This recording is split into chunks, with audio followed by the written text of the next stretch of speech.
সকল জল্পনা কল্পনা শেষে প্রয়াত নেতা ব্যারিস্টার মওদুদ আহমেদের নির্বাচনী আসনে অবশেষে ধানের শীষের মনোনয়ন পেলেন নোয়াখালী জেলা বিএনপি নেতা, মেট্রো গ্রুপ ও ফারিস্ট ইসলামী লাইফ ইন্স্যুরেন্স লিমিটেডের চেয়ারম্যান আলহাজ মোহাম্মদ ফখরুল ইসলাম। নোয়াখালী ৫ মাওদ ফখরুল ইসলাম। সোমবার সন্ধ্যায় গুলশানের দলীয় কার্যালয়ে দলের মহাসচিব মির্জা ফখরুল ইসলাম আলমগীর নোয়াখালী ৫ আসনে আলহাজ মোহাম্মদ ফখরুল ইসলামের নাম ঘোষণা করেন। আসন্ন ত্রয়োদশ জাতীয় সংসদ নির্বাচনকে সামনে রেখে সর্বমোট ২৩৭ আসনে প্রার্থী ঘোষণা করেছে বাংলাদেশ জাতীয়বাদী দল বিএনপি। এতে নোয়াখালীর ৬টি সংসদীয় আসনের মধ্যে সবগুলোতে বিএনপির প্রার্থী ঘোষণা করা হয়। এই আসনে ফখরুল ইসলাম ছাড়াও বিএনপি থেকে মনোনয়ন প্রত্যাশী হিসেবে কাজ করেছেন দলের কেন্দ্রীয় পল্লী উন্নয়ন বিষয়ক সহ সম্পাদক বজলুল করিম চৌধুরী আবেদ। প্রয়াত নেতা ব্যারিস্টার মওদুদ আহমেদের সহধর্মিণী হাসনা জসিমউদ্দিন মওদুদ, ব্যারিস্টার ফারমিন কাউসার মুন্নি, কেফায়েতুল্লাহ চৌধুরী কিসমত ও নুরুল আফসার বাহাদুর। জানা যায়, নোয়াখালী ৫ আসনে মনোনয়ন পাওয়া ফখরুল ইসলাম এলাকায় গরিব দুঃখী মানুষের আস্থাভাজন মানবিক নেতা হিসেবে দীর্ঘদিনের পরিচিত মুখ।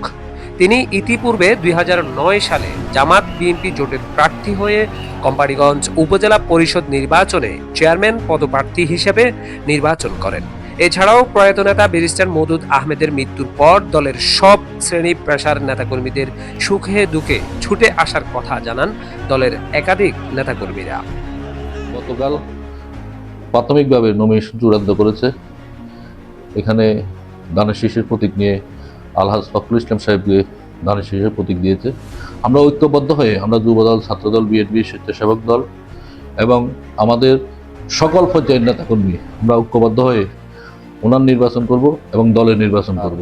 জনাব আলহাজ ফখরুল ইসলাম সাহেব আমাদের প্রয়াত নেতা জনাব ব্যারিস্টার মওদুদ আহমেদের মৃত্যুর পরে উনি এই কোম্পানীগঞ্জের আন্দোলন সংগ্রাম থেকে শুরু করে বিভিন্ন সামাজিক কার্যক্রমের সাথে উনি আমাদের সাথে একাত্মতা ঘোষণা করে এবং বিভিন্ন পর্যায়ে বিভিন্নভাবে উনি কোম্পানীগঞ্জবাসীদের এবং কবিরহাটবাসীদেরকে সহযোগিতা করেছে। বন্যার সময় সহযোগিতা করেছে, আন্দোলনের সময় সহযোগিতা করেছে, বিভিন্ন ঈদে এবং বিভিন্ন কর্মসূচিতে আমাদেরকে সহযোগিতা করেছে। যে স্বৈরাচার বিরোধী আন্দোলনের সময় আমাদের ঢাকা, চিটাগাং থেকে শুরু করে বিভিন্ন জায়গায় যেতে আমাদেরকে সহযোগিতা করেছে। এই সহযোগিতাটা যেন অব্যাহত থাকে এবং আমরাও চেষ্টা করব ওনার জন্য এই ধানের শীষের প্রতীককে জিতানোর জন্য সর্বাত্মকভাবে চেষ্টা করব কাজ করার জন্য। আর আমাদের মাঝে যে সামান্য ভুল ত্রুটি ছিল এটা আমি মনে করি অচিরেই কেটে যাবে, কারণ ওনারা সকল কিছু বিবেচনা করে আমাদের এই প্রার্থী দিয়েছে এবং আমরাও চেষ্টা করব যেন কোনো বিরোধ না রেখে আমরা কাজ করার জন্য চেষ্টা করব আমাদের ধানের শীষ প্রতীককে জয়যুক্ত করার জন্য।